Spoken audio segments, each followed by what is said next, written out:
Hello, everyone. My name is Marek Olszewski. It's really wonderful to be here. And today we're going to be talking about self protocol. Prove-moi if you can. If you like this talk, you can find self protocol at self protocol on Twitter and at self.xyz. And you can find me at Marek _. So I saved you the pain of having to remember how to spell my last name on Twitter. It's just Marek _. And it's the afternoon, and I think a lot of people had probably a nice lunch and are probably getting a little tired. It's a hot day as well, so I wanted to make this fun for you guys. I wanted to make it interactive and engaging. So I have a little game. It's called Guess the Country, and so the whole idea behind this game is throughout my slides I'm going to be showing little country shapes in random locations on the slide. So you have to kind of scan around to find the shape.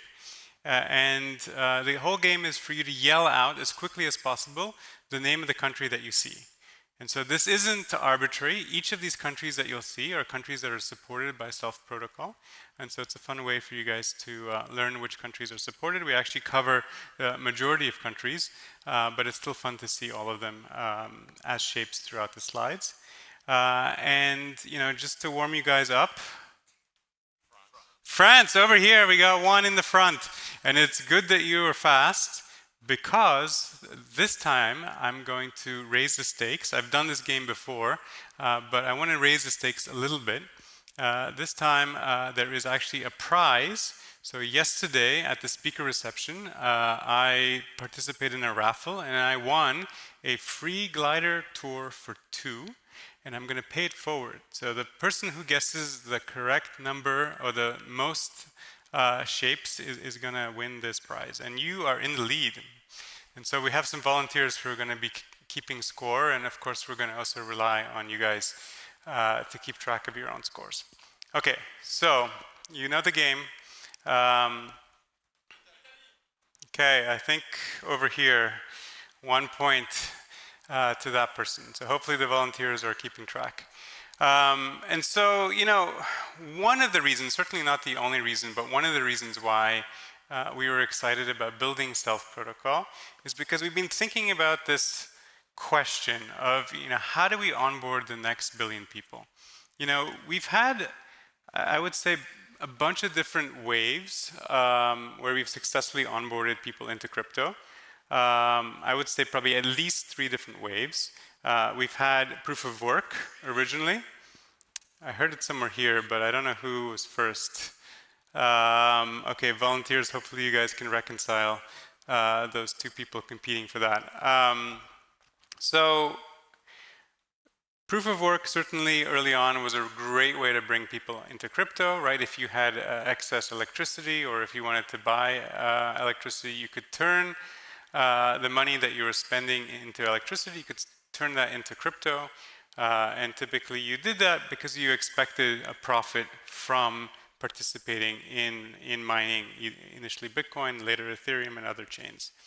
Later on we got proof of stake.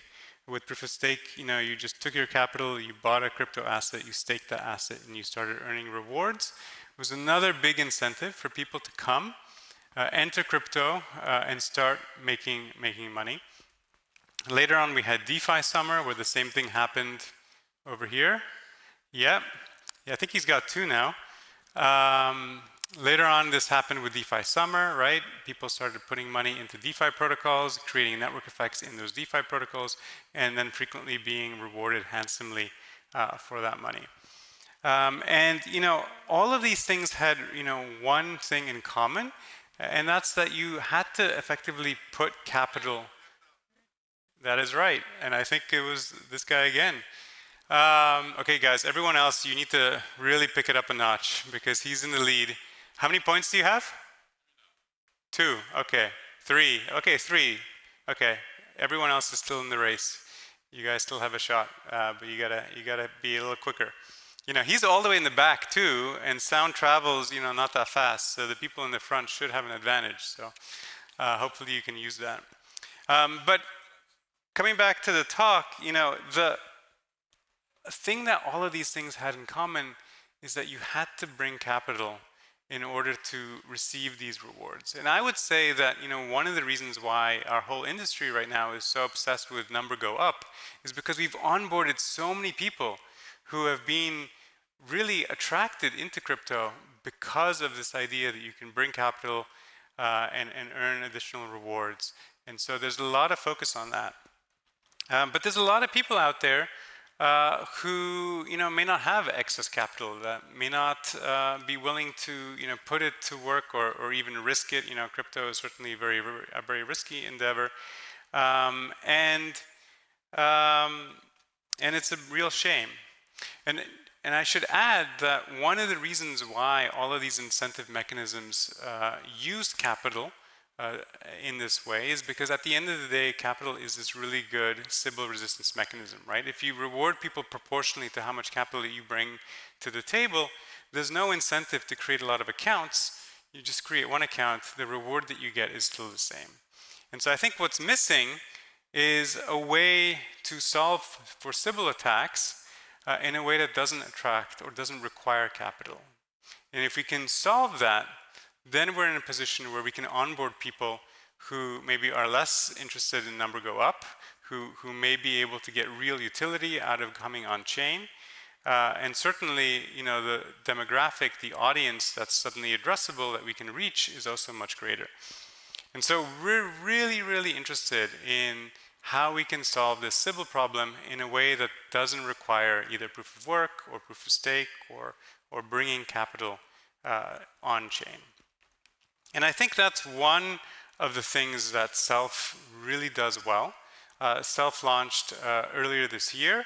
It's one of the first, and I believe only, production-ready zkPassport protocol that exists today.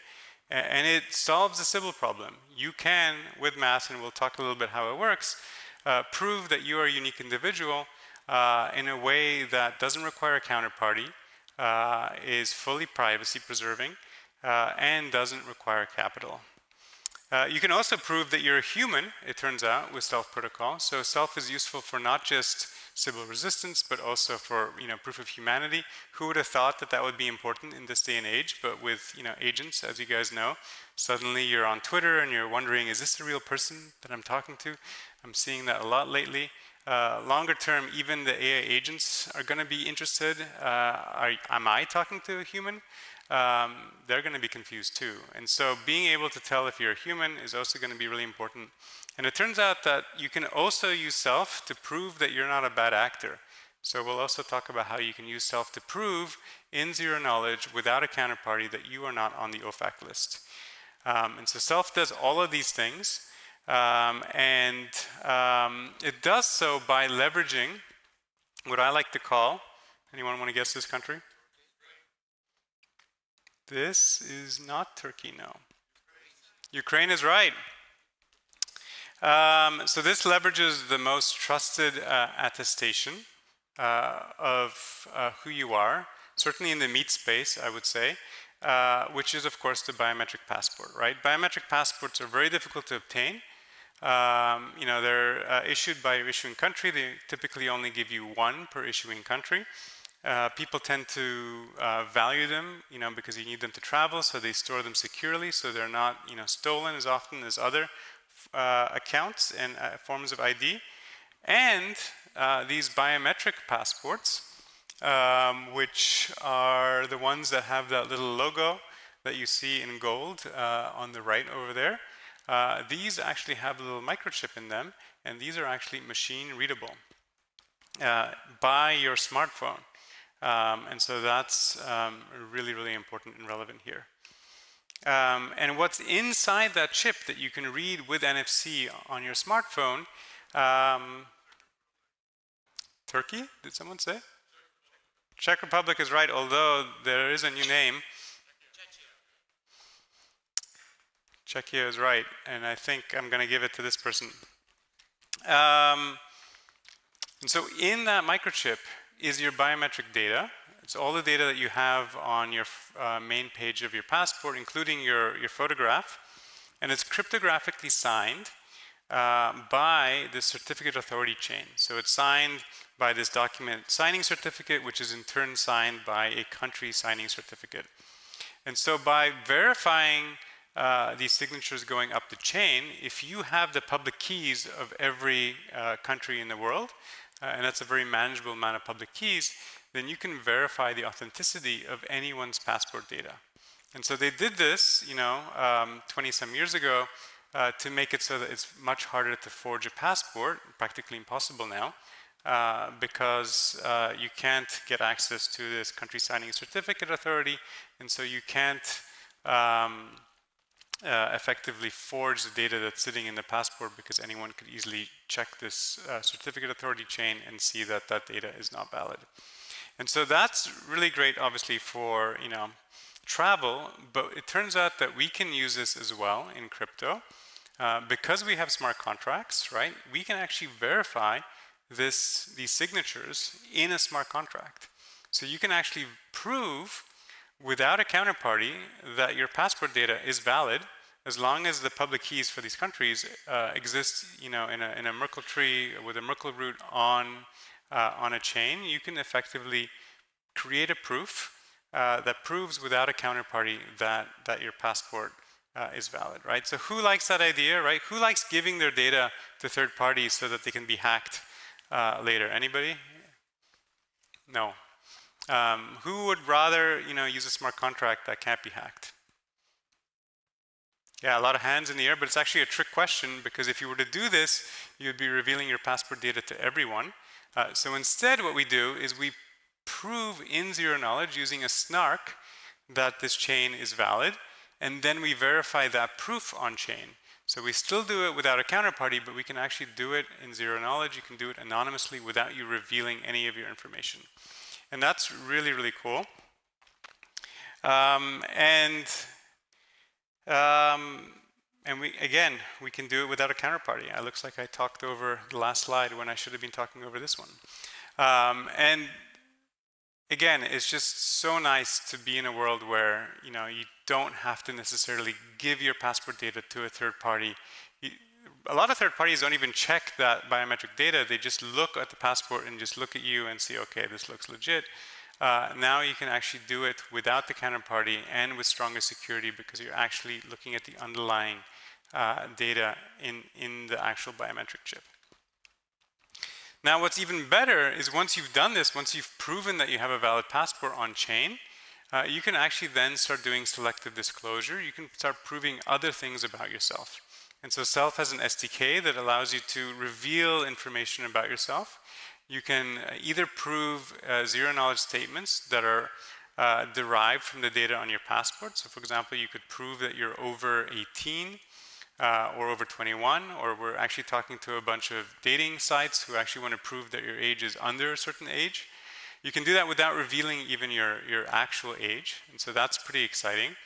You could prove that you're not on the OFAC list, which is a sanctions list that the US government maintains, without revealing your name or your date of birth or your passport number. And so you can prove these functions that can be derived from your passport data in a way that's fully privacy preserving. And you can also optionally reveal whatever part of your data that you would like. So maybe someone is interested in which country you're from. You could just reveal that without revealing anything else. You could also prove that you're not from a set of countries.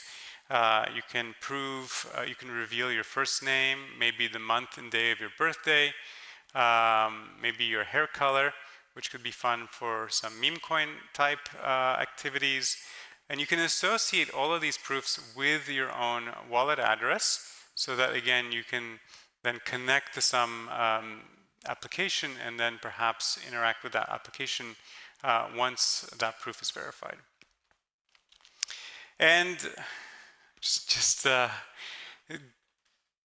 pretend like you didn't see that. One of the criticisms, all of this is really exciting, but one of the criticisms that we've received is that not everybody has a passport. Right in Europe, I think there's about 50% penetration for adults having passports, and that's a really valid criticism. And so, we've been putting our heads together on how we can, address this issue. And today, we're really excited to announce that as of this morning, we have actually upgraded SELF to now support EU IDs. So how many people here have an EU ID? Okay, a whole bunch of people have EU IDs. The numbers say that roughly 90% of adults in the EU have EU IDs, so a much bigger jump from that 50% number. And critically, EU IDs, they have that same logo. If you look in the top left, it's the same logo that's on your passport, because that ID has the same microchip with the same cryptography. Even the data is signed by the same root certificate as your passport by from your issuing country. And so we can do the exact same cryptography, the exact same proofs using EU IDs, but now reach a much broader amount of people. And these aren't just EU IDs, we actually support other countries as well. We've got Switzerland, Ukraine, Turkey, as well as other non-European countries, Saudi Arabia and Vietnam, and a few others that are coming. And then critically, maybe over the weekend, some of you may have noticed, Vitalik wrote a really compelling and interesting piece about zkIDs and the risks that they present, and he talked about how nice it would be to have pseudonymous support by these things. By being able to onboard with either your passport or with both your passport and your EU ID, you can now create two identities for yourself, which then unlocks this pseudonymous friendly account. Okay, so what does this experience look like? Poland is right. This is the onboarding experience. So first thing is we tell the user that you're going to have to scan the machine readable part of your EU ID. Next, you're going to have to tap the chip on the ID. And so we're doing that right now. Once you've read the data off of the NFC chip, we construct the zk-SNARK proof. And then we submit it on chain, and we're done. That's it. Pretty easy, right? And so once you've registered, and so you might be wondering, okay, what's going on here? I mentioned we're creating the zkP. We're also asking the user, or we're generating for the user a secret that we use to Croatia is right to create a commitment. And we put that commitment into a Merkle tree. Chile is also right. And this commitment is then used effectively to create a new privacy layer so that your subsequent actions in the application can't be linked together. And so what are those subsequent actions? Well, Switzerland is right. Subsequent actions are to interact with third-party applications that are requesting these proofs, these disclosure proofs that I mentioned before. And so here we just scan the QR code. An application just requested some data. If the application requests very sensitive data, we would give a little warning. And then we create a new ZK proof that effectively is a Merkle inclusion proof of, Brazil is right as well, of that last Merkle tree, as well as a zkP that proves the underlying statement that you're disclosing. So if you're not on the OFAC list, for example, it will be proving a Merkle exclusion proof that you're not in the OFAC list. This is the high-level architecture. We have a passport, of course, a mobile application that you can install. I highly recommend going to self.xyz and checking it out. And because with the latest proving technology, it's still quite expensive to construct these proofs on your mobile phone. We actually accelerate the proof creation in a TEE that your phone securely connects to. And so that TEE is running some code that can be verified by the mobile application as being code that will generate the proof and then quickly delete your passport data. And so it's still extremely secure and privacy preserving.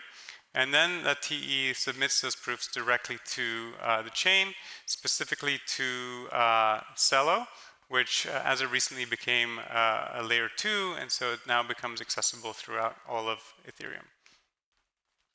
So if you're at all participating in the ETH Global Hackathon this weekend, we're going to have a presence there.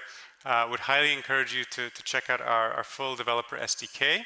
If you have any use case for incentivizing new users to join your protocol where you don't want them to have to necessarily bring capital to join, maybe you have other Sybil attack issues that you want to defend against, maybe you have bad actors that you want to prevent from adding liquidity or trading using liquidity on your protocol, and you want to filter out people who are not on the OFAC list or who are on the OFAC list. Maybe you want to just launch a meme coin and reward people for their first name, like a Bob coin, maybe a birthday coin where you just give people money on their birthdays. All of these things you can now do with Self. And again, this is all production ready, including the new EUID support that we launched today. That has been audited by zk Security, and it is good to go for you to start building with. And normally this is where I would end, but there is one last thing, and that's today we're really excited to announce that we have just partnered with Velodrome. Velodrome is, I didn't quite hear that. It's not Taiwan, it is South Korea, that person got it. Velodrome has now, will soon be launching boosted LP positions where you as an individual, so everyone in this room, will earn a bigger reward than, say some big fund that can put a lot more money than you in. And so the idea is to use Sybil protection to reward small-time LP positions, which makes the money more sticky and critically rewards, I think, all of us in the room, which we're really excited about. That's everything for me today. Thank you so much.